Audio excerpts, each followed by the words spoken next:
ਜੇ ਭੁੱਲੀ ਜੇ ਚੁੱਕੀ ਸਾਈਂ, ਧੀ ਤਹਿ ਜੀ ਕਾਂਡਿਆ, ਜਿਨਾ ਨੇਹ ਦੂਜਾਣੇ ਲੱਗਾ,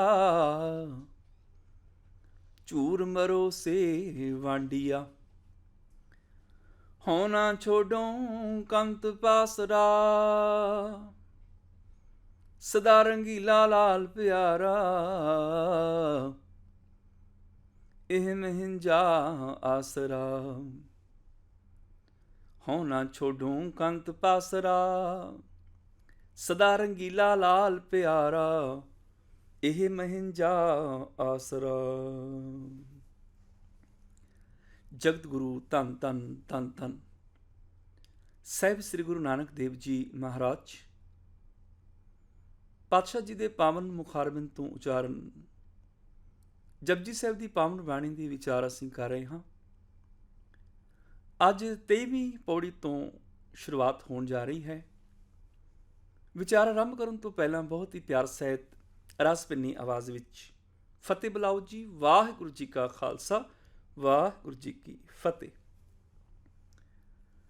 ਸਤਿਗੁਰੂ ਗੁਰੂ ਨਾਨਕ ਸਾਹਿਬ ਜੀ ਨੇ ਮਨੁੱਖਤਾ ਦੇ ਸਾਹਮਣੇ ਇੱਕ ਜ਼ਿੰਦਗੀ ਦਾ ਮਨੋਰਥ ਰੱਖਿਆ। ਕਿਵੇਂ ਸਚਿਆਰਾ ਹੋਈ ਹੈ, ਕਿਵੇਂ ਕੂੜਾ ਟੁੱਟੇ ਪਾਲ। ਸਚਿਆਰ ਕਿਵੇਂ ਬਣੀਏ, ਝੂਠ ਦੀ ਦੀਵਾਰ ਕਿਵੇਂ ਟੁੱਟੇ। ਸਚਿਆਰ ਹੈ ਪ੍ਰਭੂ ਤੂੰ ਕਰਤਾ ਸਚਿਆਰ ਮੈਡਾ ਸਾਈਂ।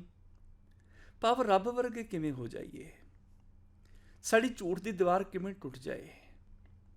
ਤੇ ਇਹਦਾ ਜਵਾਬ ਗੁਰੂ ਜੀ ਨੇ ਦੱਸਿਆ, ਹੁਕਮ ਰਜ਼ਾਈ ਚੱਲਣਾ ਨਾਨਕ ਲਿਖਿਆ ਨਾਲ। ਹੇ ਨਾਨਕ, ਜਦੋਂ ਤੋਂ ਸ੍ਰਿਸ਼ਟੀ ਬਣੀ ਹੈ ਉਦੋਂ ਤੇ ਇਹ ਨਿਯਮ ਨਾਲ ਹੀ ਲਿਖਿਆ ਆ ਰਿਹਾ ਹੈ। ਰਜ਼ਾਈ ਦੀ ਰਜ਼ਾ ਵਿੱਚ ਚੱਲਣਾ ਪਏਗਾ, ਹੁਕਮੀ ਦੇ ਹੁਕਮ ਦੇ ਅਨੁਸਾਰ ਜ਼ਿੰਦਗੀ ਬਤੀਤ ਕਰਨੀ ਪਏਗੀ।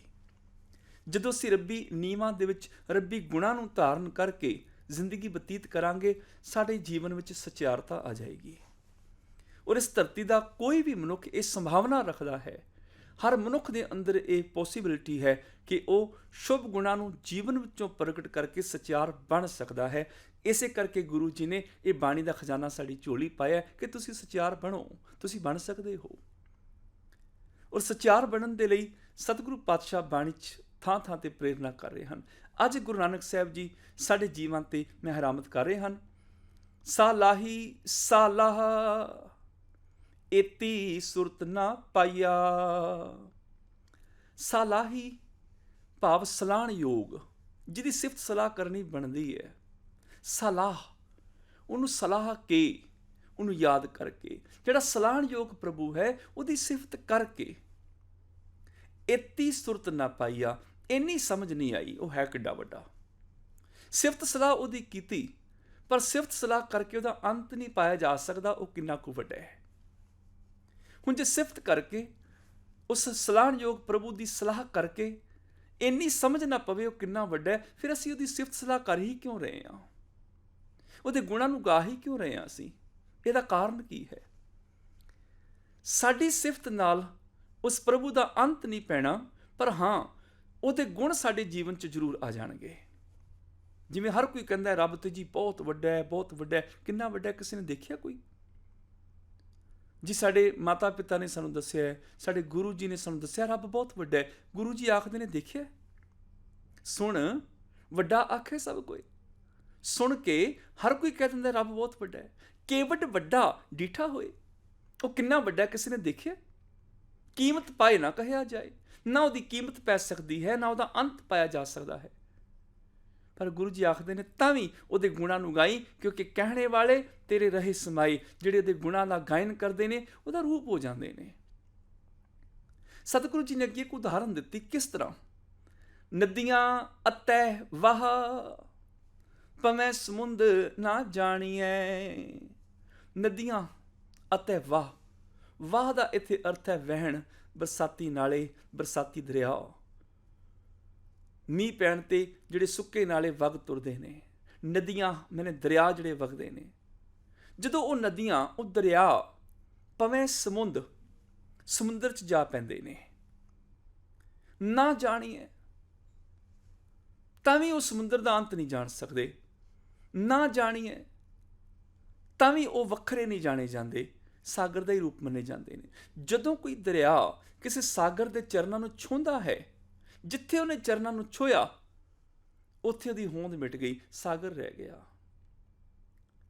ਸਤਲੁਜ ਸਮੁੰਦਰ ਵਿੱਚ ਜਾ ਕੇ ਮਿਲਿਆ, ਬਿਆਸ ਸਮੁੰਦਰ ਵਿੱਚ ਜਾ ਕੇ ਮਿਲਿਆ, ਰਾਵੀ, ਚਨਾਹ, ਜੇਹਲਮ, ਘੱਗਰ, ਬ੍ਰਹਮਪੁੱਤਰ, ਨੀਲ, ਥੇਮਸ, ਇਹ ਵੱਡੇ ਵੱਡੇ ਦਰਿਆ ਸਾਗਰ ਵਿੱਚ ਜਾ ਮਿਲੇ। ਪਰ ਕਦੀ ਕਿਸੇ ਨੇ ਕਿਹਾ ਕਿ ਸਮੁੰਦਰ ਵਿੱਚ ਦੇਖੋ ਜੀ ਆਹ ਸਤਲੁਜ ਵਗ ਰਿਹਾ ਹੈ, ਸਮੁੰਦਰ ਦੇ ਵਿੱਚ ਆਹ ਬਿਆਸ ਦਰਿਆ ਵੀ ਵਗ ਰਿਹਾ ਹੈ, ਨਾਲ ਰਾਵੀ ਦਰਿਆ ਵੀ ਵਗ ਰਿਹਾ ਹੈ? ਨਹੀਂ। ਜਿੱਥੇ ਦਰਿਆ ਨੇ ਸਾਗਰ ਦੇ ਚਰਨਾਂ ਨੂੰ ਛੂਹਿਆ ਉੱਥੇ ਦਰਿਆ ਦੀ ਹੋਂਦ ਮਿਟ ਗਈ, ਉੱਥੇ ਸਾਗਰ ਹੀ ਰਹਿ ਗਿਆ। ਉਹ ਸਤਲੁਜ, ਉਹ ਬਿਆਸ, ਉਹ ਰਾਵੀ ਸਮੁੰਦਰ ਦਾ ਰੂਪ ਹੋ ਗਏ। ਨਦੀਆਂ ਅਤੇ ਵਾਹ ਭਾਵੇਂ ਸਮੁੰਦ ਨਾ ਜਾਣੀਐ, ਵੱਖਰੇ ਨਹੀਂ ਫਿਰ ਜਾਣੇ ਜਾਂਦੇ, ਸਾਗਰ ਹੀ ਹੋ ਜਾਂਦੇ ਨੇ। ਨਦੀਆਂ ਤੇ ਬਰਸਾਤੀ ਵਹਿਣ ਜਦੋਂ ਸਾਗਰ ਵਿੱਚ ਮਿਲ ਜਾਂਦੇ ਨੇ, ਉਹ ਸਾਗਰ ਦਾ ਅੰਤ ਨਹੀਂ ਪਾ ਸਕਦੇ। ਕਦੀ ਕਿਸੇ ਸਤਲੁਜ ਨੇ ਆ ਕੇ ਦੱਸਿਆ ਨਹੀਂ ਕਿ ਸਮੁੰਦਰ ਇੰਨਾ ਵੱਡਾ ਚੌੜਾ ਹੈ, ਇੰਨਾ ਡੂੰਘਾ ਹੈ, ਇੰਨੀਆਂ ਉਹਦੀਆਂ ਹੱਦਾਂ ਨੇ। ਕਦੀ ਕਿਸੇ ਹੋਰ ਦਰਿਆ ਬਿਆਸ, ਰਾਵੀ, ਚਨਾਹ, ਜੇਹਲਮ ਨੇ ਕਦੀ ਨਹੀਂ ਆ ਕੇ ਦੱਸਿਆ ਸਮੁੰਦਰ ਇੰਨਾ ਵੱਡਾ ਹੈ। ਉਹ ਅੰਤ ਨਹੀਂ ਪਾ ਸਕਦੇ ਸਾਗਰ ਦਾ। ਹਾਂ, ਸਾਗਰ ਦਾ ਰੂਪ ਜ਼ਰੂਰ ਹੋ ਜਾਂਦੇ ਨੇ। ਨਦੀਆਂ ਅਤੇ ਵਾਹ ਭਾਵੇਂ ਸਮੁੰਦ ਨਾ ਜਾਣੀਐ, ਸਮੁੰਦਰ ਵਿੱਚ ਮਿਲ ਜਾਂਦੇ ਨੇ, ਪਰ ਸਮੁੰਦਰ ਦਾ ਅੰਤ ਨਹੀਂ ਦੱਸ ਸਕਦੇ ਸਾਗਰ ਕਿੰਨਾ ਕੁ ਵੱਡਾ ਹੈ। ਉਦਾਹਰਨ ਦੇ ਤੌਰ ਤੇ ਤੁਸੀਂ ਸਮੁੰਦਰ ਵਿੱਚ ਉਂਗਲ ਦੇ ਨਾਲ ਪਾਣੀ ਬਾਹਰ ਕੱਢੋ, ਤੁਹਾਡੀ ਉਂਗਲ ਦੇ ਉੱਪਰ ਸਮੁੰਦਰ ਦੇ ਪਾਣੀ ਦੀ ਇੱਕ ਬੂੰਦ ਲੱਗ ਜਾਏਗੀ। ਸਮੁੰਦਰ ਦੇ ਵਿੱਚੋਂ ਇੱਕ ਬੂੰਦ ਪਾਣੀ ਦੀ ਬਾਹਰ ਕੱਢੋ, ਤੇ ਉਸ ਬੂੰਦ ਨੂੰ ਕਹੋ, ਦੇਖ ਬੂੰਦ, ਹੁਣੇ ਹੁਣੇ ਤੈਨੂੰ ਸਮੁੰਦਰ ਚੋਂ ਬਾਹਰ ਕੱਢਿਆ, ਤਾਜ਼ੀ ਤਾਜ਼ੀ ਤੂੰ ਬਾਹਰ ਆਈ ਹੈ। ਇਹ ਦੱਸ ਇਸ ਸਮੁੰਦਰ ਦੇ ਵਿੱਚ ਕਿੰਨੀਆਂ ਕੁ ਮੱਛੀਆਂ ਨੇ? ਇਹ ਦੱਸ ਇਸ ਸਮੁੰਦਰ ਵਿੱਚ ਕਿੰਨੇ ਕੁ ਪੇੜ ਪੌਦੇ ਨੇ? ਇਸ ਸਾਗਰ ਵਿੱਚ ਕਿੰਨੇ ਕੁ ਹੀਰੇ ਜਵਾਹਰਾਤ ਨੇ? ਇਹ ਪਾਣੀ ਦੀ ਬੂੰਦ ਦੱਸ ਇਸ ਸਾਗਰ ਦਾ ਕਿੰਨਾ ਲੰਮਾ ਚੌੜਾ ਪਸਾਰਾ ਹੈ? ਸਮੁੰਦਰ ਕਿੰਨਾ ਕੁ ਵੱਡਾ ਹੈ? ਦੱਸ ਸਾਗਰ ਦੀ ਸਮਰੱਥਾ ਕਿੰਨੀ ਹੈ? ਨਹੀਂ ਦੱਸ। ਹੁਣ ਜਿੰਨੀ ਕੁ ਪਾਣੀ ਦੀ ਬੂੰਦ ਹੋਏਗੀ ਉਹ ਉਹਨਾਂ ਕੁ ਹੀ ਦੱਸੇਗੀ ਕਿ ਇੰਨਾ ਕੁ ਸਾਗਰ ਹੈ। ਉਹਦੀ ਸਮਰੱਥਾ ਹੀ ਇੰਨੀ ਹੈ, ਇਦੋਂ ਵੱਧ ਦੱਸ ਹੀ ਨਹੀਂ ਸਕਦੀ। ਕਿੰਨਾ ਕੁ ਦੱਸੇਗੀ? ਉਹ ਕਹੇਗੀ ਇੰਨਾ ਕੁ ਸਮੁੰਦਰ ਹੈ, ਕਿਉਂਕਿ ਉਹਦੀ ਆਪਣੀ ਹੁਣ ਸੀਮਾ ਹੈ। ਕੋਈ ਹੰਸ ਉੜਦਿਆਂ ਉੜਦਿਆਂ ਥੱਕ ਗਿਆ, ਪਿਆਸ ਲੱਗੀ, ਉਹਨੇ ਸੋਚਿਆ ਕਿਤੇ ਛਾਵੇਂ ਬੈਠ ਕੇ ਆਰਾਮ ਵੀ ਕਰ ਲਵਾਂ, ਪਾਣੀ ਵੀ ਪੀ ਲਵਾਂ। ਨਜ਼ਰ ਆਇਆ ਇੱਕ ਖੂਹ, ਖੂਹ ਦੇ ਵਿੱਚ ਥੋੜਾ ਜਿਹਾ ਪਾਣੀ ਸੀ।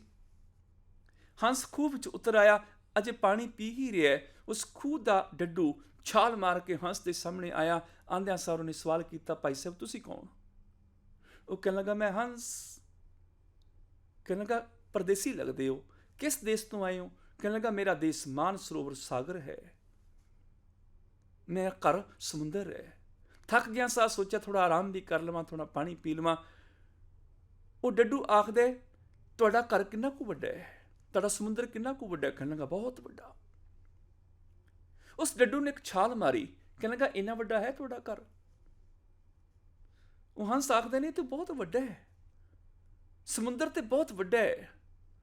ਡੱਡੂ ਨੇ 2-3 ਛਾਲਾਂ ਹੋਰ ਮਾਰੀਆਂ, ਕਹਿਣ ਲੱਗਾ, ਇੰਨਾ ਕੁ ਵੱਡਾ ਹੋਣਾ ਤੇਰਾ ਘਰ? ਹੰਸ ਆਖਦੇ ਨੇ ਵੀ ਇਹ ਤੇ ਕੁਛ ਵੀ ਨਹੀਂ, ਤੇ ਬਹੁਤ ਛੋਟਾ, ਇਸ ਤੋਂ ਵੀ ਬਹੁਤ ਵੱਡਾ ਹੈ। ਡੱਡੂ ਨੇ ਅਖੀਰ ਪੂਰੇ ਖੂਹ ਦਾ ਚੱਕਰ ਕੱਟ ਲਿਆ। ਖੂਹ 'ਚ ਹੀ ਪੈਦਾ ਹੋਇਆ ਸੀ, ਖੂਹ ਦੇ ਵਿੱਚ ਹੀ ਵੱਡਾ ਹੋਇਆ ਸੀ, ਤੇ ਪੂਰੇ ਖੂਹ ਦਾ ਚੱਕਰ ਕੱਟ ਕੇ ਆਖਦਾ, ਫਿਰ ਇੰਨਾ ਕੁ ਤੇਰਾ ਘਰ ਹੋਣਾ ਹੈ। ਹੰਸ ਹੱਸ ਪਿਆ, ਕਹਿਣ ਲੱਗਾ, ਜਿੰਨਾ ਕੁ ਤੂੰ ਚੱਕਰ ਲਗਾਇਆ, ਇਹੋ ਜਿਹੇ ਕਰੋੜਾਂ ਚੱਕਰ ਹੋਰ ਵੀ ਲਗਾ ਲਵੇਂ, ਉਦੋਂ ਵੀ ਵੱਡਾ ਹੈ। ਡੱਡੂ ਆਖਦਾ, ਝੂਠ ਬੋਲਣ ਦੀ ਵੀ ਕੋਈ ਸੀਮਾ ਹੁੰਦੀ ਹੈ। ਇਹਦਾ ਝੂਠ? ਖੂਹ ਵਿੱਚ ਪੈਦਾ ਹੋਏ ਡੱਡੂ ਨੂੰ ਕੀ ਪਤਾ ਉਹਦੇ ਆਪਣੇ ਖੂਹ ਦੀ ਸੀਮਾ ਹੈ? ਉਹ ਉਹਦੇ ਮੁਤਾਬਕ ਹੀ ਸੋਚੇਗਾ, ਉਸ ਤੋਂ ਬਾਹਰ ਸੋਚ ਹੀ ਨਹੀਂ ਸਕਦਾ। ਸਾਡਾ ਮਨ ਵੀ ਕਈ ਵਾਰ ਇਸ ਤਰ੍ਹਾਂ ਹੁੰਦਾ, ਕੂਪ ਭਰਿਓ ਜੈਸੇ ਦਾਦਰਾ, ਕਛ ਦੇਸ ਵਿਦੇਸ ਨਾ ਬੂਝ, ਐਸੇ ਮੇਰਾ ਮਨ ਵਿਖਿਆ ਬਿਮੋਇਆ, ਕਛ ਆਰਾ ਪਾਰ ਨਾ ਸੂਝ। ਮਾਇਆ ਦੇ ਖੂਹ 'ਚ ਅਸੀਂ ਬੈਠੇ, ਮਾਇਆ ਤੋਂ ਅੱਗੇ ਸੋਚ ਹੀ ਨਹੀਂ ਪਾਉਂਦੇ। ਉਸ ਤੋਂ ਅੱਗੇ ਵੀ ਜਗਤ ਹੈ, ਅਨੰਤ ਹੈ, ਸੋਚ ਹੀ ਨਹੀਂ ਪਾਉਂਦੇ। ਸਾਡੀ ਸੋਚ ਮਾਇਆ ਦੇ ਉਸ ਚਾਰ ਦੀਵਾਰੀ ਵਿੱਚ ਕੈਦ ਰਹਿ ਜਾਂਦੀ ਹੈ, ਉਸ ਤੋਂ ਅੱਗੇ ਸਾਡੀ ਸੋਚ ਜਾਂਦੀ ਨਹੀਂ ਹੈ। ਡੱਡੂ ਦੀ ਸੋਚ ਉਹਦੀ ਸੀਮਾ ਤੋਂ ਬਾਹਰ ਗਈ ਨਹੀਂ। ਬੂੰਦ ਦੀ ਸੋਚ ਉਹਦੀ ਆਪਣੀ ਸੀਮਾ ਤੱਕ ਹੋਏਗੀ, ਜਿੰਨੀ ਕੁ ਸੀਮਾ ਹੈ। ਸਮੁੰਦਰ ਦੀ ਬੂੰਦ ਨੂੰ ਪੁੱਛਿਆ, ਦੱਸ ਸਾਗਰ ਕਿੰਨਾ ਕੁ ਵੱਡਾ ਹੈ? ਜਿੰਨੀ ਕੁ ਬੂੰਦ ਉਹਨਾਂ ਕੁ ਹੀ ਦੱਸੇਗੀ ਨਾ, ਇੰਨਾ ਕੁ ਹੈ। ਨਹੀਂ ਦੱਸ ਸਕਦੀ ਵੀ ਸਾਗਰ ਕਿੰਨਾ ਮਹਾਨ, ਕਿੰਨਾ ਵੱਡਾ ਚੌੜਾ ਹੈ। ਹੁਣ ਉਸ ਬੂੰਦ ਨੂੰ ਸਮੁੰਦਰ 'ਚ ਸੁੱਟ ਦਿਓ, ਸਮੁੰਦਰ 'ਚ ਬੂੰਦ ਮਿਲ ਗਈ। ਹੁਣ ਉਸ ਬੂੰਦ ਨੂੰ ਆਵਾਜ਼ ਮਾਰੋ, ਦੱਸ ਬੂੰਦ, ਹੁਣ ਤੇ ਤੂੰ ਸਾਗਰ 'ਚ ਚਲੀ ਗਈ ਆ, ਹੁਣ ਦੱਸ ਸਮੁੰਦਰ ਕਿੰਨਾ ਕੁ ਵੱਡਾ ਹੈ? ਤੇ ਬੂੰਦ ਦਾ ਕੋਈ ਜਵਾਬ ਨਹੀਂ ਆਏਗਾ, ਉਹ ਤੇ ਮਿਟ ਗਈ, ਸਾਗਰ ਹੀ ਰਹਿ ਗਿਆ। ਕਿਵੇਂ ਦੱਸੇਗੀ? ਕਿਵੇਂ ਬਾਹਰ ਆ ਕੇ ਕਹਿਣ ਆਏਗੀ ਸਮੁੰਦਰ ਕਿੰਨਾ ਕੁ ਵੱਡਾ ਹੈ? ਉਹ ਤੇ ਖੁਦ ਸਾਗਰ ਹੀ ਹੋ ਗਈ। ਜਦੋਂ ਕੋਈ ਰੱਬੀ ਗੁਣਾਂ ਦਾ ਗਾਇਨ ਕਰਦਾ ਹੈ, ਉਹਦੇ ਗੁਣਾਂ ਦਾ ਤੇ ਅੰਤ ਨਹੀਂ ਪਾ ਸਕਦਾ, ਪਰ ਉਹਦੇ ਗੁਣਾਂ ਦਾ ਰੂਪ ਹੋ ਜਾਂਦਾ ਹੈ। ਜੇ ਰੱਬ ਨਿਰਵੈਰ ਹੈ ਤਾਂ ਉਹ ਨਿਰਵੈਰ ਹੋ ਜਾਂਦਾ ਹੈ। ਜੇ ਰੱਬ ਨਿਰਭਉ ਹੈ, ਉਹਦੀ ਜ਼ਿੰਦਗੀ ਨਿਰਭਉ ਹੋ ਜਾਂਦੀ ਹੈ। ਰੱਬ ਬਖਸ਼ਿੰਦ ਹੈ, ਉਹ ਬਖਸ਼ਿੰਦ ਬਣ ਜਾਂਦਾ ਹੈ। ਰੱਬ ਦਇਆਲੂ ਹੈ, ਉਹ ਭਗਤ ਵੀ ਦਿਆਲੂ ਹੋ ਜਾਂਦਾ ਹੈ। ਚਮੜੀ ਦਾ ਫਰਕ ਨਾ ਸਮਝਿਓ, ਜਿਨ੍ਹਾਂ ਨਾ ਵਿਸਰਿਆ ਰਾਮ ਸੇ ਕਨੇਹਿਆ, ਭੇਦ ਨਾ ਜਾਣੋ ਮੂਲ ਸਾਈਂ ਜਿਹਾ। ਹਰ ਕਾ ਸੇਵਕ ਸੋ ਹਰ ਜਿਹਾ, ਭੇਦ ਨਾ ਜਾਣੋ ਮਾਨਸ ਦੇਹਾ। ਜਿਉਂ ਜਲ ਤਰੰਗ ਉੱਠੇ ਬੋ ਭਾਂਤੀ, ਫਿਰ ਸੱਲੇ ਸਲਲ ਸਮਾਈਂਦਾ। ਉਹਦੇ 'ਚ ਰੱਬ ਵਾਲੇ ਗੁਣ ਆ ਜਾਂਦੇ ਨੇ। ਉਹਨਾਂ ਗੁਣਾਂ 'ਚੋਂ ਸਮਾ ਕੇ ਗੁਣਾਂ ਦਾ ਰੂਪ ਹੋ ਜਾਂਦਾ ਹੈ। ਗਾਵੋ ਰਾਮ ਕੇ ਗੁਣ ਗੀਤ, ਉਹਦੇ ਗੁਣਾਂ ਦੇ ਗੀਤ ਨੂੰ ਗਾਇਓ। ਇੱਕ ਦਿਨ ਐਸਾ ਆਏਗਾ, ਗੁਣ ਕਹੇ ਗੁਣੀ ਸਮਾਵਣਿਆ, ਤੂੰ ਗੁਣਾਂ ਨੂੰ ਕਹਿ ਕਹਿ ਕੇ ਗੁਣਾਂ 'ਚ ਹੀ ਸਮਾ ਜਾਏਗਾ। ਜੇ ਰੱਬ ਦਾ ਗੁਣ ਨਿਰਵੈਰ ਹੈ, ਤੂੰ ਨਿਰਵੈਰ ਹੋ ਜਾਏਗਾ। ਜੇ ਰੱਬ ਦਾ ਗੁਣ ਸੱਚ ਹੈ, ਤੂੰ ਸੱਚ ਦਾ ਰੂਪ ਹੋ ਜਾਏਗਾ। ਪਰ ਅੰਤ ਥੋੜ੍ਹੇ ਪੈ ਸਕੇਗਾ। ਨਦੀਆਂ ਅਤੇ ਵਾਹ ਭਵੇਂ ਸਮੁੰਦ ਨਾ ਜਾਣੀਏ। ਨਦੀਆਂ ਤੇ ਬਰਸਾਤੀ ਵਹਿਣ ਸਮੁੰਦਰ ਵਿੱਚ ਚਲੇ ਜਾਂਦੇ ਨੇ, ਪਰ ਸਮੁੰਦਰ ਦਾ ਅੰਤ ਨਹੀਂ ਜਾਣ ਸਕਦੇ, ਸਾਗਰ ਹੋ ਜਾਂਦੇ ਨੇ। ਕੀਮਤ ਪਾਏ ਨਾ ਕਹਿਆ ਜਾਏ, ਕਹਿਣੇ ਵਾਲੇ ਤੇਰੇ ਰਹੇ ਸਮਾਏ। ਉਹਦੇ ਗੁਣਾਂ ਨੂੰ ਕਹਿਣ ਵਾਲੇ ਗੁਣਾਂ 'ਚ ਸਮਾ ਜਾਂਦੇ ਨੇ, ਅੰਤ ਨਹੀਂ। ਉਹ ਆਪ ਵੀ ਮਹਾਨ ਹੋ ਜਾਂਦੇ ਨੇ, ਫਿਰ ਆਪ ਵੀ ਉਹਦੇ ਵਰਗੇ ਹੀ ਹੋ ਜਾਂਦੇ ਨੇ। ਪ੍ਰਭੂ ਦੇ ਨਾਮ ਦੀ ਇੱਕ ਤਿਲ ਜਿੰਨੀ ਵਡਿਆਈ ਨਹੀਂ ਅਸੀਂ ਕਹਿ ਸਕਦੇ। ਸਾਚੇ ਨਾਮ ਕੀ ਤਿਲ ਵਡਿਆਈ, ਆਖ ਥੱਕੇ ਕੀਮਤ ਨਹੀਂ ਪਾਈ। ਤਿਲਕ ਜਿੰਨੇ ਨਾਮ ਦੀ ਕੀਮਤ ਪਾਣੀ ਤੇ ਦੂਰ ਦੀ ਗੱਲ। ਉਹ ਨਾਮ ਦਾ ਤਿਲ ਜਿਸ ਮਨੁੱਖ ਦੇ ਜੀਵਨ 'ਚ ਪ੍ਰਵੇਸ਼ ਕਰ ਜਾਏ, ਲੋਕ ਤੇ ਉਸ ਮਨੁੱਖ ਦੀ ਮਹਿਮਾ ਦੀ ਵੀ ਗਿਣਤੀ ਨਹੀਂ ਕਰ ਸਕਦੇ। ਕਿਨਕਾ ਏਕ ਜਿਸ ਜੀ ਬਸਾਵੇ, ਤਾਂ ਕਿ ਮਹਿਮਾ ਗਨੀ ਨਾ ਆਵੇ। ਜਿਹਦੇ ਅੰਦਰ ਉਹ ਕਣੀ ਚਲੇਗੀ ਗੁਣ ਦੀ, ਉਹਦੀ ਮਹਿਮਾ ਦਾ ਵੀ ਅੰਤ ਨਹੀਂ ਪੈ ਸਕਦਾ। ਜਿਹਦੇ ਅੰਦਰ ਸੱਚ ਚਲਾ ਗਿਆ, ਸੱਚੇ ਇਨਸਾਨ ਦਾ ਕੀ ਮੁੱਲ ਪਾਓਗੇ? ਜਿਹੜਾ ਪ੍ਰਭੂ ਦਾ ਪ੍ਰੇਮ ਰੂਪ ਹੋ ਗਿਆ, ਉਹਦਾ ਕੀ ਅੰਤ ਪੈ ਸਕੇਗਾ? ਕੀ ਮੁੱਲ ਪਏਗਾ? ਉਹ ਤੇ ਪ੍ਰਭੂ ਦਾ ਰੂਪ ਹੋ ਗਿਆ। ਨਦੀਆਂ ਅਤੇ ਵਾਹ ਭਵੇਂ ਸਮੁੰਦ ਨਾ ਜਾਣੀਏ। ਉਹ ਛੋਟੀ ਜੀ ਨਦੀ, ਉਹ ਛੋਟਾ ਜਿਹਾ ਬਰਸਾਤੀ ਵਹਿਣ ਜਦੋਂ ਸਾਗਰ ਨਾਲ ਜੁੜਿਆ, ਪੂਰਾ ਸਾਗਰ ਹੀ ਹੋ ਗਿਆ। ਕੋਈ ਤੁੱਛ ਜਿਹਾ ਇਨਸਾਨ ਪ੍ਰਭੂ ਦੇ ਗੁਣਾਂ ਨਾਲ ਜੁੜ ਜਾਏ, ਉਹ ਤੁੱਛ ਇਨਸਾਨ ਪ੍ਰਭੂ ਵਰਗਾ ਹੋ ਜਾਂਦਾ ਹੈ। ਉਹਦੇ ਸਾਹਮਣੇ ਦੁਨੀਆ ਦੀ ਧਨ ਦੌਲਤ, ਦੁਨੀਆ ਦੇ ਸ਼ਾਹ ਬਾਦਸ਼ਾਹ ਕੁਛ ਵੀ ਨਹੀਂ ਰਹਿੰਦੇ। ਉਹ ਤੇ ਖੁਦ ਰੱਬ ਵਰਗਾ ਹੋ ਜਾਂਦਾ ਹੈ। ਤੇ ਰੱਬ ਦੇ ਮੁਕਾਬਲੇ ਦੁਨੀਆ ਦੇ ਬਾਦਸ਼ਾਹ ਕੀ ਹੋਣਗੇ? ਗੁਰੂ ਜੀ ਦੇ ਅਗਲੇ ਬਚਨ, ਸਮੁੰਦ ਸ਼ਾਹ ਸੁਲਤਾਨ, ਗਿਰਹਾਂ ਸੇਤੀ ਮਾਲ ਧਨ। ਸਮੁੰਦ, ਅਨੇਕਾਂ ਹੀ ਸਮੁੰਦਰ। ਸ਼ਾਹ, ਇੱਥੇ ਸਾਹ ਪਾਠ ਕਰਾਂਗੇ, ਜਿਹੜਾ ਅਸੀਂ ਸਾਹ ਲੈਂਦੇ ਹਾਂ ਉਹ ਬਣ ਜਾਏਗਾ। ਇੱਥੇ ਸ਼ਾਹ, ਸ਼ਾਹੂਕਾਰ, ਵੱਡੇ ਵੱਡੇ ਪਾਤਸ਼ਾਹ, ਉਹਨਾਂ ਸ਼ਾਹਾਂ ਦਾ ਜ਼ਿਕਰ, ਵੱਡੇ ਵੱਡੇ ਰਾਜੇ, ਵੱਡੇ ਵੱਡੇ ਪਾਤਸ਼ਾਹ, ਸੁਲਤਾਨ। ਉਹ ਵੱਡੇ ਵੱਡੇ ਰਾਜੇ ਜਿਹੜੇ ਸਮੁੰਦਰਾਂ ਦੇ ਵੀ ਸ਼ਾਹ ਨੇ। ਸ਼ਾਹ ਮਨੇ ਮਾਲਕ, ਸਮੁੰਦਰਾਂ ਦੇ ਮਾਲਕ। ਸਮੁੰਦ ਸ਼ਾਹ ਸੁਲਤਾਨ, ਜਿਨ੍ਹਾਂ ਦੀ ਜਾਇਦਾਦ ਵਿੱਚ ਸਮੁੰਦਰ ਵੀ ਆ ਜਾਂਦੇ ਨੇ, ਜਿਨ੍ਹਾਂ ਦੇ ਦਾਇਰੇ ਵਿੱਚ, ਜਿਨ੍ਹਾਂ ਦੇ ਅਧੀਨ ਕਬਜ਼ੇ ਦੇ ਵਿੱਚ ਸਮੁੰਦਰ ਵੀ ਆ ਜਾਂਦੇ ਨੇ, ਜਿਹੜੇ ਸਮੁੰਦਰਾਂ ਦੇ ਵੀ ਮਾਲਕ ਹੋ ਜਾਂਦੇ ਨੇ। ਸਮੁੰਦਰ ਵੀ ਵੰਡ ਲੈਂਦੇ ਨੇ ਲੋਕ। ਸਮੁੰਦ ਸ਼ਾਹ ਸੁਲਤਾਨ, ਉਹ ਵੱਡੇ ਵੱਡੇ ਸੁਲਤਾਨ ਬਾਦਸ਼ਾਹ ਜਿਹੜੇ ਸਮੁੰਦਰਾਂ ਦੇ ਵੀ ਮਾਲਿਕ ਹਨ। ਸਮੁੰਦਰ ਵੀ ਜਿਨ੍ਹਾਂ ਦੀ ਜਾਇਦਾਦ ਵਿੱਚ ਆ ਜਾਂਦਾ ਹੈ। ਗਿਰਹਾਂ ਸੇਤੀ ਮਾਲ ਧਨ। ਗਿਰਹਾਂ, ਗਿਰਹਾਂ ਮਨੇ ਪਹਾੜਾਂ ਵਿੱਚ ਉੱਡੇ, ਪਹਾੜਾਂ ਜਿੱਡੇ ਮਾਲ ਧਨ, ਧਨ ਮਾਲ ਦੇ ਖਜ਼ਾਨੇ। ਪਹਾੜਾਂ ਜਿੱਡੇ ਸੋਨਾ ਚਾਂਦੀ ਖਜ਼ਾਨੇ, ਪਹਾੜਾਂ ਜਿੱਡੇ ਰੁਪਏ ਉਹਨਾਂ ਦੇ, ਪਹਾੜਾਂ ਜਿੰਨੇ ਡਾਲਰ ਪਾਉਂਡਸ ਦੇ ਢੇਰ, ਪਹਾੜਾਂ ਜਿੱਡੇ ਉਹਨਾਂ ਦੇ ਹੀਰੇ ਜਵਾਹਰਾਤ ਖਜ਼ਾਨੇ। ਐਡੇ ਅਮੀਰ ਹੋਣ ਸੁਲਤਾਨ ਕਿ ਪਹਾੜਾਂ ਜਿੰਨੇ ਤੇ ਉਹਨਾਂ ਦੇ ਖਜ਼ਾਨੇ ਹੋਣ, ਸਮੁੰਦਰਾਂ ਦੇ ਉਹ ਮਾਲਿਕ ਹੋਣ। ਹੈ ਤੇ ਬਹੁਤ ਕੁਛ, ਪਰ ਗੁਰੂ ਜੀ ਦੇ ਅਗਲੇ ਬਚਨ, ਕੀੜੀ ਤੁਲ ਨਾ ਹੋਵਨੀ, ਜੇ ਤਿਸ ਮਨੋ ਨਾ ਵਿਸਰੈ। ਕੀੜੀ ਤੁਲ ਨਾ ਹੋਵਨੀ, ਉਹ ਕੀੜੀ ਦੇ ਬਰਾਬਰ ਵੀ ਨਹੀਂ, ਉਹਦੇ ਤੁਲ ਵੀ ਨਹੀਂ। ਉਹ ਕੀੜੀ ਦੇ ਬਰਾਬਰ ਵੀ ਤੁਲਦੇ ਨਹੀਂ ਹਨ, ਉਹਦੇ ਬਰਾਬਰ ਵੀ ਨਹੀਂ ਆਉਂਦੇ। ਕਿਸ ਕੀੜੀ ਦੇ ਬਰਾਬਰ? ਜੇ ਤਿਸ ਮਨੋ ਨਾ ਵਿਸਰੈ, ਜੇ ਉਸ ਕੀੜੀ ਦੇ ਮਨੋਂ ਰੱਬ ਤੂੰ ਨਾ ਭੁੱਲ ਜਾਏ। ਜੇ ਤੂੰ ਕੀੜੀ ਦੇ ਮਨ ਵਿੱਚ ਵਸਦਾ ਹੋਵੇਂ ਤੇ ਉਹ ਕੀੜੀ ਰੱਬ ਵਰਗਾ ਹੀ ਹੋ ਜਾਂਦੀ ਹੈ। ਫਿਰ ਉਸ ਰੱਬ ਵਰਗੀ ਕੀੜੀ ਦਾ ਦੁਨਿਆਵੀ ਰਾਜੇ ਮਹਾਰਾਜੇ ਕੀ ਅੰਤ ਪਾ ਲੈਣਗੇ? ਇੱਥੇ ਕੀੜੀ ਦਾ ਮਤਲਬ ਹੈ ਤੁੱਛ ਜਿਹਾ ਇਨਸਾਨ, ਗਰੀਬੜਾ ਜਿਹਾ ਇਨਸਾਨ, ਜੇ ਕਿਸੇ ਗਰੀਬੜੇ ਜੇ ਤੁੱਛ ਜੇ ਇਨਸਾਨ ਦੇ ਅੰਦਰ ਰੱਬ ਆ ਜਾਏ, ਰੱਬ ਪ੍ਰਗਟ ਹੋ ਜਾਏ, ਉਹਨੂੰ ਰੱਬ ਭੁੱਲੇ ਨਾ, ਉਹਦੀ ਯਾਦ ਵਿੱਚ ਪ੍ਰਭੂ ਹੋਵੇ, ਪ੍ਰਭੂ ਉਹਦੇ ਅੰਦਰ ਪ੍ਰਗਟ ਹੋ ਜਾਏ, ਉਹ ਰੱਬ ਵਰਗਾ ਹੋ ਜਾਏ, ਫਿਰ ਦੁਨੀਆ ਦਾ ਕਿਹੜਾ ਮਨੁੱਖ ਹੈ ਜਿਹੜਾ ਉਸ ਰੱਬ ਦਾ ਮੁਕਾਬਲਾ ਕਰੇਗਾ, ਉਹਦਾ ਬਰਾਬਰੀ ਕਰੇਗਾ। ਕੀੜੀ ਮਨੇ ਤੁੱਛ ਜਾਂ ਕੀੜੀ ਵਰਗਾ ਇਨਸਾਨ, ਜਿਹਦੀ ਲੋਕ ਵੈਲਿਊ ਹੀ ਨਹੀਂ ਸਮਝਦੇ, ਜਿਹਦੀ ਕੀਮਤ ਹੀ ਨਹੀਂ ਮੰਨਦੇ। ਵੱਡੇ ਵੱਡੇ ਸ਼ਾਹ ਸੁਲਤਾਨ, ਸਮੁੰਦਰਾਂ ਦੇ ਮਾਲਕ, ਪਹਾੜਾਂ ਜਿਹੜੇ ਖਜ਼ਾਨਿਆਂ ਦੇ ਮਾਲਕ, ਉਸ ਤੁੱਛ ਜੇ ਇਨਸਾਨ ਦੇ ਮੁਕਾਬਲੇ ਵੀ ਨਹੀਂ ਹਨ। ਕੀੜੀ ਤੁਲ ਨਾ ਹੋਵਨੀ ਜੇ ਤਿਸ ਮਨੋਂ ਨਾ ਵਿਸਰੈ, ਜੇ ਇਹ ਪ੍ਰਭੂ ਤੁਸ ਕੀੜੀ ਦੇ ਮਨੋਂ ਭੁੱਲ ਨਾ ਜਾਏ, ਉਹਦੀ ਯਾਦ ਵਿੱਚ ਹੋਵੇਂ, ਫਿਰ ਉਸ ਤੁੱਛ ਇਨਸਾਨ ਦਾ ਮੁਕਾਬਲਾ ਕੌਣ ਕਰ ਸਕਦਾ ਹੈ? ਇਹਦਾ ਮਤਲਬ ਸੁੱਖ ਆਨੰਦ ਪਦਾਰਥਾਂ ਨਾਲ ਨਹੀਂ ਮਿਲਦੇ। ਪਹਾੜਾਂ ਜਿੰਨੇ ਧਨ ਦੌਲਤ ਦੇ ਨਾਲ ਸੁੱਖ ਸ਼ਾਂਤੀ ਆਨੰਦ ਨਹੀਂ ਮਿਲਦਾ। ਸਮੁੰਦਰਾਂ ਦੇ ਮਾਲਕ ਬਣਨ ਨਾਲ ਪ੍ਰਸੰਨਤਾ ਨਹੀਂ ਮਿਲਦੀ। ਇਹਨਾਂ ਯਾਦ ਰੱਖਿਓ, ਅਮੀਰ ਹੋਣਾ ਆਸਾਨ ਹੈ ਪਰ ਖੁਸ਼ਹਾਲ ਹੋਣਾ ਬੜਾ ਔਖਾ ਹੈ। ਇੱਕ ਤੋਂ ਇੱਕ ਅਮੀਰ ਦੇਖੇ ਨੇ ਪਰ ਖੁਸ਼ਹਾਲ ਨਹੀਂ ਹਨ। ਮਨੁੱਖ ਤਰਸਦਾ ਹੈ, ਪੁਕਾਰਾਂ ਕਰਦਾ ਹੈ, ਮਾਲਕਾ ਜ਼ਿੰਦਗੀ 'ਚ ਰੋਟੀ ਕੱਪੜਾ ਮਕਾਨ ਦੇ ਦੇਈਂ, ਤੇਰਾ ਧੰਨਵਾਦ ਕਰਾਂਗਾ, ਸੁਖੀ ਹੋਵਾਂਗਾ। ਪਰ ਜਿਨ੍ਹਾਂ ਕੋਲ ਰੋਟੀ ਵੀ ਰਜਮੀ ਹੈ, ਕੱਪੜਿਆਂ ਦੇ ਵੀ ਢੇਰ ਲੱਗੇ ਨੇ, ਮਕਾਨ ਦਾ ਵੀ ਅੰਤ ਨਹੀਂ, ਬੜਾ ਸੋਹਣਾ ਹੈ, ਕਿ ਉਹ ਸੁਖੀ ਹੋ ਗਏ? ਉਹਨਾਂ ਦੀ ਜ਼ਿੰਦਗੀ 'ਚ ਖੁਸ਼ੀ ਆ ਗਈ? ਮੇਰੇ ਤੇ ਵਾਹ ਪੈਂਦਾ, ਐਸੇ ਐਸੇ ਘਰਾਂ 'ਚ ਜਾਈਦਾ, ਵੱਡੀ ਸਾਰੀ ਕੋਠੀ, ਵੱਡਾ ਸਾਰਾ ਲੌਨ, ਘਰ 'ਚ ਸਵਿਮਿੰਗ ਪੂਲ, ਪਤੀ ਪਤਨੀ ਝੂਲਾ ਝੂਲ ਰਹੇ ਨੇ, ਰਿਟਾਇਰਮੈਂਟ ਮਿਲ ਗਈ ਹੈ, ਪੈਨਸ਼ਨ ਘਰੇ ਆ ਰਹੀ ਹੈ, ਧੀਆਂ ਪੁੱਤਰ ਵਿਆਹ ਦਿੱਤੇ ਨੇ, ਬਿਲਕੁਲ ਵਿਹਲੇ ਨੇ, ਹੁਣ ਸਾਰੇ ਕੰਮ ਕਰ ਭੁਗਤਾ ਚੁੱਕੇ ਨੇ, ਜ਼ਿੰਮੇਵਾਰੀ ਤੋਂ ਫਾਰਗ ਹੋ ਗਏ ਨੇ, ਚਾਹ ਪੀ ਰਹੇ ਨੇ, ਮੈਂ ਵੀ ਚਾਹ ਪੀ ਰਿਹਾ, ਮਨ 'ਚ ਵਿਚਾਰ ਆਇਆ, ਬੜੇ ਸੁਖੀ ਨੇ, ਜ਼ਿੰਮੇਵਾਰੀਆਂ ਸਾਰੀਆਂ ਖਤਮ ਕਰਕੇ ਬੈਠੇ ਨੇ, ਸੁੱਖ ਆਰਾਮ ਨੂੰ ਭੋਗ ਰਹੇ ਨੇ। ਅਜੇ ਚਾਹ ਪੀਂਦੀਆਂ 5 ਮਿੰਟ ਨਹੀਂ ਹੋਏ ਹੁੰਦੇ, ਸਾਰਾ ਭੁਲੇਖਾ ਉਤਰ ਜਾਂਦਾ ਹੈ, ਆਪਣੇ ਰੋਣ ਧੋਣ ਲੈ ਕੇ ਬਹਿ ਜਾਂਦੇ ਨੇ, ਗਿਆਨੀ ਜੀ ਅਸੀਂ ਮਾਰੇ ਗਏ, ਲੁੱਟੇ ਗਏ, ਸਾਡਾ ਕੱਖ ਨਹੀਂ ਰਿਹਾ, ਅਸੀਂ ਇਹਨਾਂ ਰੋਗਾਂ 'ਚ ਗਰਸੇ ਪਏ ਹਾਂ, ਰੋਗ ਨਹੀਂ ਮੁੱਕਦੇ, ਅਸੀਂ ਇਹਨਾਂ ਕਲੇਸ਼ਾਂ ਝਗੜਿਆਂ 'ਚ ਫਸੇ ਹਾਂ, ਕੇਸ ਹੀ ਨਹੀਂ ਮੁੱਕਦੇ, ਮੁਕੱਦਮਿਆਂ 'ਚ ਫਸੇ ਹਾਂ, ਆਹ ਹੈ ਉਹ ਹੈ, ਸਾਰਾ ਭੁਲੇਖਾ ਉਤਰ ਜਾਂਦਾ। ਉਹ ਮਨਾ, ਅਮੀਰ ਹੋਣਾ ਆਸਾਨ ਹੈ, ਖੁਸ਼ਹਾਲ ਹੋਣਾ ਬੜਾ ਔਖਾ ਹੈ। ਅਮੀਰ ਤੇ ਹੋਇਆ ਜਾ ਸਕਦਾ ਹੈ, ਪਰ ਖੁਸ਼ ਰਹਿਣਾ, ਖੁਸ਼ਹਾਲ ਹੋਣਾ, ਆਨੰਦਿਤ ਹੋਣਾ, ਇਹ ਸਭ ਦੇ ਵੱਸ ਦੀ ਗੱਲ ਨਹੀਂ ਹੈ। 4 ਚੀਜ਼ਾਂ ਨੇ, ਦੁੱਖ ਹੋਣਾ, ਦੁਖੀ ਹੋਣਾ, ਸੁੱਖ ਹੋਣਾ ਤੇ ਸੁਖੀ ਹੋਣਾ, ਇਹ ਚਾਰੇ ਅਲੱਗ-ਅਲੱਗ ਚੀਜ਼ਾਂ ਨੇ। ਹੋ ਸਕਦਾ ਕਿਸੇ ਕੋਲ ਸੁੱਖ ਹੋਵੇ ਪਰ ਉਹ ਸੁਖੀ ਨਾ ਹੋਵੇ। ਇਹ ਮਨਾ ਕਿਸੇ ਦੇ ਸੋਹਣੇ ਕੱਪੜਿਆਂ ਵੱਲ ਦੇਖ ਕੇ ਨਾ ਸੋਚੀ ਬੜਾ ਸੁਖੀ ਹੈ, ਕੀ ਪਤਾ ਉਹਨਾਂ ਕੱਪੜਿਆਂ ਦੇ ਅੰਦਰ ਸਰੀਰ 'ਚ ਪਤਾ ਨਹੀਂ ਕਿੰਨੇ ਰੋਗ ਲੈ ਕੇ ਤੁਰਿਆ ਫਿਰਦਾ ਹੋਵੇ। ਕੰਨਾਂ 'ਚ ਸੋਨੇ ਦੇ ਕੁੰਡਲ ਪਾਏ ਹੋਣ, ਉੱਪਰ ਹੀਰੇ ਮੋਤੀ ਜੜੇ ਹੋਣ, ਪਰ ਅੰਦਰੋਂ ਮਾਨਸਿਕ ਤੌਰ ਤੇ ਕਿੰਨਾ ਸੜਿਆ ਹੋਵੇ। ਕਬੀਰ ਕੰਚਨ ਕੇ ਕੁੰਡਲ ਬਣੇ, ਉੱਪਰ ਲਾਲ ਜੜਾਓ, ਦਿਸੈਂ ਦਾਦੇ ਕਾਨ ਜਿਉ, ਜਿਨ ਮਨ ਨਾਹੀ ਨਾਉ। ਕਾਨ ਕਹਿੰਦੇ ਨੇ ਕਾਨੇ ਨੂੰ, ਦਾਦੇ ਮਨੇ ਸੜੇ ਹੋਏ।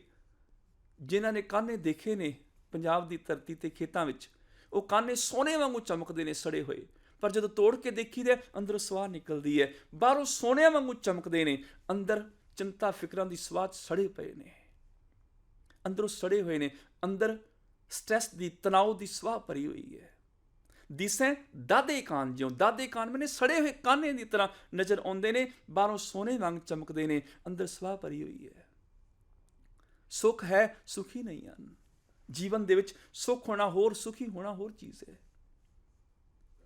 ਕੋਈ ਆਦਮੀ ਝੌਂਪੜੀ ਵਿੱਚ ਟੁੱਟੇ ਹੋਏ ਮੰਜੇ ਉੱਪਰ ਪਿਆ ਹੋਇਆ, ਪੇਟ ਉਹਦਾ ਭੁੱਖਿਆ, ਕੱਪੜੇ ਉਹਦੇ ਫਟੇ ਨੇ, ਉਹਨੇ ਰੱਬ ਨੂੰ ਸ਼ਿਕਾਇਤ ਕੀਤੀ, ਰੱਬਾ ਤੂੰ ਦਿੱਤਾ ਹੀ ਕੀ ਮੈਨੂੰ? ਗਰੀਬੀ ਭੋਗ ਰਿਹਾ, ਦੁੱਖਾਂ 'ਚ ਘੁਲਦਾ ਫਿਰਦਾ ਵਾਂ, ਜੀਵਨ ਦਿੱਤਾ ਸੀ, ਅਮੀਰੀ ਵੀ ਦਿੰਦਾ। ਆਵਾਜ਼ ਆਈ, ਜਿਹੜਾ ਵੀ ਇਸ ਪਿੰਡ ਵਿੱਚ ਕੋਈ ਦੁਖੀ ਹੈ, ਉਹ ਆਪਣੇ ਦੁੱਖ ਦੀ ਪੰਡ ਬੰਨ੍ਹ ਕੇ ਨਦੀ ਦੇ ਕਿਨਾਰੇ ਸੁੱਟ ਆਏ, ਤੇ ਨਦੀ ਦੇ ਕਿਨਾਰੇ ਖਲੋ ਕੇ ਆਪਣੀ ਕਲਪਨਾ ਦੀ ਪੰਡ ਵਿੱਚ, ਆਪਣੀ ਇਮੈਜੀਨੇਸ਼ਨ ਦੇ ਵਿੱਚ ਸੁੱਖਾਂ ਨੂੰ ਬੰਨ੍ਹ ਕੇ ਕਰ ਲਿਆਵੇ। ਕੱਲ ਸਵੇਰ ਸੂਰਜ ਦੀ ਪਹਿਲੀ ਕਿਰਨ ਦੇ ਨਾਲ ਉਹਦੀ ਇੱਛਾ ਪੂਰੀ ਹੋ ਜਾਏਗੀ। ਇਹਨੇ ਆਵਾਜ਼ ਸੁਣੀ, ਛਾਲ ਮਾਰ ਕੇ ਟੁੱਟੀ ਹੋਈ ਮੰਜੀ ਤੋਂ ਖੜਾ ਹੋਇਆ, ਹੈਂ ਪਿੰਡ ਵਿੱਚ ਮੇਰੇ ਤੋਂ ਬਿਨਾਂ ਦੁਖੀ ਕੌਣ ਹੈ? ਮੈਂ ਹੀ ਤੇ ਇਕੱਲਾ ਦੁਖੀ ਹਾਂ, ਸਾਰਾ ਪਿੰਡ ਤੇ ਸੁਖੀ ਹੈ। ਮੈਂ ਦੁੱਖਾਂ ਦੀ ਪੰਡ ਸੁੱਟ ਆਨਾ ਵਾਂ ਨਦੀ ਦੇ ਕਿਨਾਰੇ, ਸੁੱਖ ਬਣ ਕੇ ਲੈ ਕੇ ਆਵਾਂਗਾ, ਆਪਣੀ ਕਲਪਨਾ ਵਿੱਚ ਸੋਚ ਕੇ ਆਵਾਂਗਾ, ਆਹ ਸੁੱਖ ਚਾਹੀਦੇ ਨੇ। ਆਪਣੇ ਦੁੱਖਾਂ ਦੀ ਪੰਡ ਚੁੱਕੀ ਕਲਪਨਾ ਦੇ ਵਿੱਚ, ਉੱਠ ਕੇ ਦੌੜਿਆ ਬਾਹਰ ਵੱਲ ਨੂੰ। ਕੀ ਦੇਖਿਆ? ਇਹਦਾ ਗਵਾਂਢੀ ਇਹਦੇ ਤੋਂ ਅੱਗੇ ਅੱਗੇ ਦੌੜ ਰਿਹਾ ਹੈ, ਉਹਨੇ ਵੀ ਸਿਰ ਤੇ ਪੰਡ ਚੁੱਕੀ ਹੋਈ ਹੈ। ਇਹ ਵੀ ਦੁਖੀ? ਮੈਂ ਤਾਂ ਸੋਚਿਆ ਸੀ ਮੇਰਾ ਗਵਾਂਢੀ ਬਹੁਤ ਸੁਖੀ ਹੈ। ਇਹਨਾਂ ਦੁਖੀ, ਏਡੀ ਵੱਡੀ ਪੰਡ ਦੁੱਖਾਂ ਦੀ। ਉਹਨੇ ਧਿਆਨ ਨਾਲ ਦੇਖਿਆ, ਗੁਆਂਢੀ ਦੇ ਅੱਗੇ ਅੱਗੇ ਪਿੰਡ ਦਾ ਜਿਹੜਾ ਵੈਦ ਹੈ ਉਹ ਦੌੜਿਆ ਜਾਂਦਾ ਹੈ। ਵੈਦ, ਇਹ ਤੇ ਲੋਕਾਂ ਦੇ ਦੁੱਖ ਦੂਰ ਕਰਦਾ ਹੈ, ਇਹ ਵੀ ਦੁਖੀ, ਇਹਨੇ ਵੀ ਪੰਡ ਚੁੱਕੀ ਹੋਈ। ਉਸ ਵੈਦ ਦੇ ਅੱਗੇ ਪੁਜਾਰੀ ਦੌੜਿਆ ਜਾਂਦਾ ਹੈ, ਇਹ ਪਿੰਡ ਦਾ ਪੁਜਾਰੀ, ਦੁਨੀਆ ਦੇ ਦੁੱਖ ਦੂਰ ਕਰਨ ਦਾ ਦਾਅਵਾ ਕਰਨ ਵਾਲਾ, ਇਹਨੇ ਵੀ ਵੱਡੀ ਸਾਰੀ ਦੁੱਖਾਂ ਦੀ ਪੰਡ ਚੁੱਕੀ ਹੋਈ ਹੈ, ਇਹ ਵੀ ਦੁਖੀ ਹੈ। ਮੈਂ ਤਾਂ ਸੋਚਿਆ ਸੀ ਪੁਜਾਰੀ ਬੜਾ ਸੁਖੀ ਹੈ। ਉਸ ਪੁਜਾਰੀ ਦੇ ਅੱਗੇ ਅੱਗੇ ਪਿੰਡ ਦਾ ਮੁਖੀਆ, ਸਰਪੰਚ, ਉਹਨੇ ਵੀ ਵੱਡੀ ਸਾਰੀ ਦੁੱਖਾਂ ਦੀ ਪੰਡ ਚੁੱਕੀ ਦੌੜਿਆ ਜਾ ਰਿਹਾ ਹੈ। ਇਹ ਤੇ ਪਿੰਡ ਦਾ ਮਾਲਿਕ, ਇਹ ਵੀ ਦੁਖੀ। ਦੁੱਖ ਵਿੱਚ ਜੰਮਣ, ਦੁੱਖ ਮਰਨ, ਦੁੱਖ ਵਰਤਣ ਸੰਸਾਰ, ਦੁੱਖ ਦੁੱਖ ਅੱਗੇ ਆਖੀਆਂ ਕਿਸ ਪੈ ਕਰੇ ਪੁਕਾਰ, ਦੁੱਖ ਕੀਆਂ ਪੰਡਾਂ ਖੁੱਲੀਆਂ ਸੁੱਖ ਨਾ ਨਿਕਲਿਓ ਕੋਏ, ਦੁੱਖ ਵਿੱਚ ਜਿਉ ਜਲਾਇਆ ਦੁਖੀਆ ਚਲਿਆ ਰੋਏ। ਦੁੱਖਾਂ ਦੀਆਂ ਪੰਡਾਂ ਸਾਰੇ ਚੁੱਕੀ ਫਿਰਦੇ ਨੇ।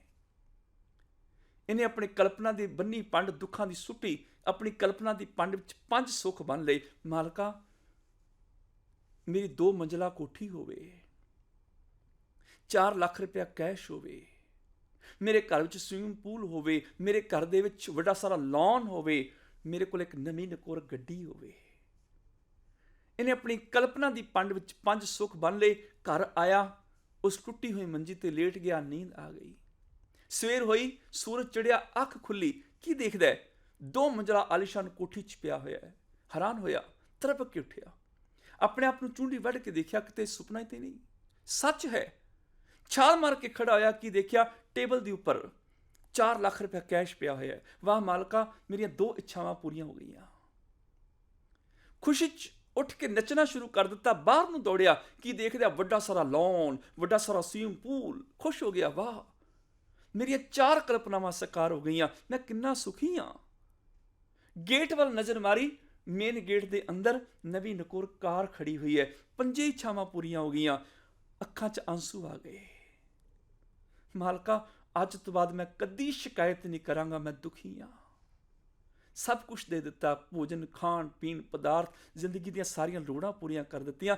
ਅੱਜ ਇਸ ਦੁਨੀਆ ਦਾ ਸਭ ਤੋਂ ਸੁਖੀ ਇਨਸਾਨ ਮੈਂ ਹਾਂ।